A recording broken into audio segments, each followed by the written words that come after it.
السلام عليكم ورحمة الله وبركاته. قصة وعبرة، لكن قبل البدء اعطونا لايك واشتراك وهيا نبدأ. قال الحسن البصري رحمه الله تعالى: وقفت على بزاز بمكة، يعني على بائع، وقفت على بزاز بمكة أشتري منه ثوبا، فجعل البائع يمدح ويحلف، فتركته وقلت لا ينبغي الشراء من مثله، واشتريت من غيره. ثم حججت بعد ذلك بسنتين، فوقفت عليه فلم أسمعه يمدح ولا يحلف، فقلت له: ألست الرجل الذي وقفت عليه منذ سنوات؟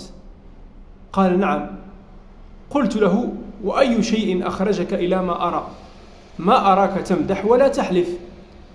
فقال: في السابق كانت لي امرأة إذا جئتها بقليل نزرته، وإذا جئتها بكثير قللته، فنظر الله إلي فأماتها، فتزوجت امرأة بعدها، فإذا أردت الغدو، يعني الخروج إلى السوق، أخذت بمجامع ثوبي ثم قالت: يا فلان اتق الله ولا تطعمنا إلا طيبا، إن جئتنا بقليل كثرناه، وإن لم تأتنا بشيء أعناك بمغزلنا.